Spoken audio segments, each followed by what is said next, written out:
안녕하세요. 정신과 전문의 이재영 원장입니다. 오늘은 지난 시간에 이어서 정신건강을 좋게 하기 위해서 운동을 어떻게 시작해야 할지 알아보겠습니다. 우울이나 불안, 스트레스 또는 다른 정신건강 문제가 있을 때 운동을 시작하는 것을 훨씬 어렵게 느끼실 수 있습니다. 첫 걸음을 내딛는 것은 말 그대로 어렵습니다. 이미 신체적, 심리적 문제를 겪고 있다면 하루에 한 가지를 더 추가하는 것이 마치 가장 높은 산의 바닥에서 시작하는 것처럼 느끼실 수도 있습니다. 우울이나 불안이 있으면 현재의 상황에 갇힌 것 같은 느낌을 받을 수 있습니다. 운동을 하면 기분이 좋아진다는 것을 알지만 우울증으로 인해서 운동에 필요한 에너지와 동기를 빼앗겼거나 사회 불안으로 인해서 운동 수업에 참석하거나 공원에 나가는 것에 대한 생각을 하는 것만으로도 견디기 어려울 수 있습니다. 한동안 운동을 하지 않았다면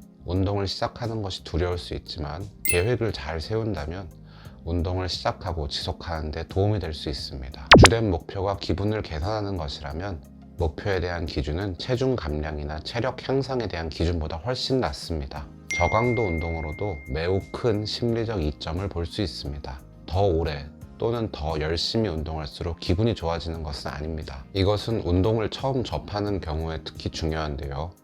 사람들은 운동에 대해서 신체적 이점의 관점에서 생각하는 경향이 있습니다. 사람들은 운동에서 뭔가를 얻으려면 땀을 흘리거나 지쳐야 한다고 생각합니다.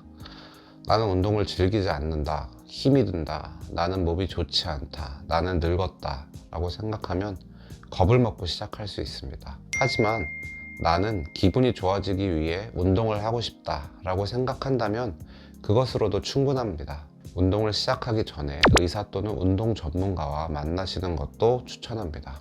장애, 심각한 체중 문제, 관절염 또는 이동성을 제한하는 부상이나 질병이 있는 경우에 안전하게 운동할 수 있는 방법에 대해서 의사와 상의가 필요합니다. 고통을 무시하지 말고 편안하게 가능한 운동을 해야 합니다. 운동을 더 짧고 더 자주 하거나 관절이나 근육의 불편함을 줄이기 위해서 수영을 하는 것도 한 가지 방법일 수 있습니다. 자신의 체력 수준에 맞는 운동을 계획하고 정기적으로 체력을 감안해서 능력에 맞는 운동을 선택할 때 운동을 계속하기가 좋습니다. 정기적으로 운동 계획을 다시 살펴보고 운동이 잘 풀리지 않는다면 다른 운동을 시도해 보세요. 적게 시작해서 점진적으로 활동을 늘리세요. 15분이나 30분밖에 운동할 시간이 없거나 몸이 5분이나 10분이 지나서 휴식을 취하라고 말한다면 그것도 괜찮습니다. 5분이나 10분 세션으로 시작해서 천천히 시간을 늘리면 됩니다. 더 많이 할수록 더 많은 에너지를 갖게 되기 때문에 결국 조금씩 더 많은 것을 할 수 있는 준비가 될 것입니다. 다이어리나 달력의 계획을 적어서 일정의 일부로 활용하는 것도 좋습니다. 좋아하는 운동이나 과거에 즐겼던 운동을 선택하세요. 운동과 신체 활동의 정신 건강상의 이점은 장기적으로 지속할 때만 지속될 수 있고 이것이 좋아하는 활동을 찾는 데 집중해야 하는 이유입니다. 어떤 유형의 신체 활동을 할 가능성이 가장 높은지 파악하고 언제 어떻게 할 가능성이 가장 높은지 생각해 보세요. 지루하지 않도록 다양한 활동을 하세요. 그리고 야외에서 운동하면 더 큰 효과를 얻을 수 있습니다.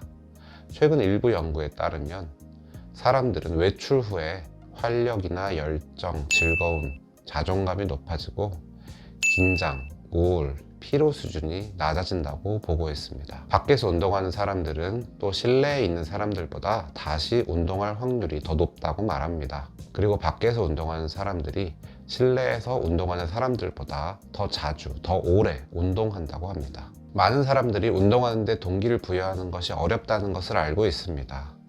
피곤하거나 우울하거나 스트레스를 받을 때 운동을 하면 기분이 더 나빠지는 것 같기도 합니다. 그렇지만 사실 신체 활동은 강력한 활력소입니다. 연구에 따르면 규칙적인 운동은 피로를 크게 줄이고 에너지 수준을 높일 수 있습니다. 정말 피곤하다면 5분 정도만 걸을 것을 약속하세요. 일단 움직이기 시작하면 더 많은 에너지를 얻고 더 오래 걸을 수 있을 것입니다. 스트레스를 받거나 우울할 때 바쁜 일상 일정에 또 다른 의무를 추가한다는 생각이 압도적으로 느껴질 수 있습니다. 운동은 실용적이지 않은 것처럼 느껴질 수 있습니다. 자녀가 있는 경우에 운동하는 동안 육아할 곳을 찾는 것도 큰 장애물이 될 수 있습니다. 그렇지만 신체 활동을 정신 건강을 위한 필수품으로 우선순위로 생각하기 시작하면 가장 바쁜 일정에서도 소량의 운동을 맞출 수 있는 방법을 곧 찾을 수 있을 것입니다. 가장 중요한 것은 규칙적인 운동과 일상적인 움직임을 결합한 활동을 라이프 스타일로 만드는 것입니다. 이것은 불안이나 우울, 기타 심리적인 장애를 완화할 뿐만 아니라 발생을 예방하고 자연스러운 기분 변화를 조절합니다. 뇌가 운동이 보람이 있다는 것을 배우고 습관화하는 것이 중요합니다. 운동을 일상 활동의 일부로 만드세요. 모든 운동이나 다른 신체 활동을 한 번에 할 필요는 없습니다. 운동에 대한 생각을 넓히고 하루 종일 소량의 신체 활동을 추가할 수 있는 방법을 찾으세요. 예를 들어 자동차를 이용하는 대신 걷거나 자전거를 타세요. 엘리베이터 대신 계단을 이용하세요. 대중교통에서 한 정거장 일찍 내려서 나머지 길을 걸어서 가보세요. 혹은 자녀를 학교에 데려다 주면서 시간을 보내세요. 텃밭을 가꾸거나 세차를 하거나 창문을 청소하는 등 집안에서 활동적으로 지내세요. 기억해야 할 중요한 점은 매일 더 많이 움직이고 덜 앉으려고 노력하는 것입니다. 핵심은 대부분의 날 동안에 적게라도 적당한 신체 활동을 하는 것입니다. 운동이 습관이 되면 천천히 시간을 늘리거나 다른 유형의 활동을 시도할 수도 있습니다. 꾸준히 노력하면 운동의 이점이 결실을 맺기 시작할 것입니다.